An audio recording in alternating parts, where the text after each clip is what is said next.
एक महात्मा जी अपने कुछ शिष्यों के साथ एक जंगल में आश्रम बनाकर रहते थे।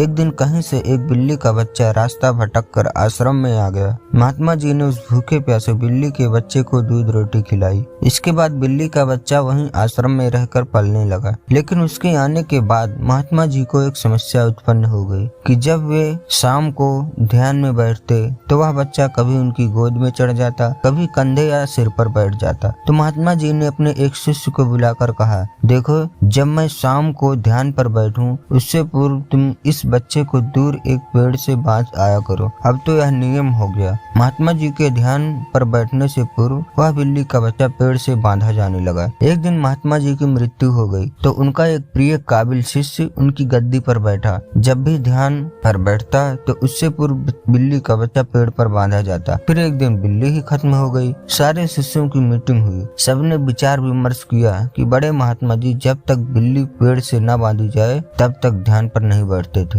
अतः पास के गांव से कहीं से भी एक बिल्ली लाई जाए। आखिरकार काफी ढूंढने के बाद एक बिल्ली मिल गई, जिसे पेड़ पर बांधने के बाद महात्मा जी ध्यान पर बैठे। उसके बाद कई बिल्लियां मर गई और कई महात्मा जी भी मर गए। लेकिन उस आश्रम में बिल्ली को पेड़ पर बांध कर ध्यान के लिए बैठने की परंपरा खत्म नहीं हुई। परंपरा को निभाते निभाते शिष्य ये भी भूल गए कि उनके महात्मा ने उन्हें ये आदेश किस वजह से दिया था। दोस्तों, इस कहानी से हमें यह सीख मिलती है कि परंपरा को अंधविश्वास में नहीं बदलना चाहिए। परंपरा को निभाने से पहले उसके पीछे की वजह जान लेना जरूरी होता है। दोस्तों, यह कहानी आपको कैसी लगी कमेंट बॉक्स में जरूर बताइए। धन्यवाद।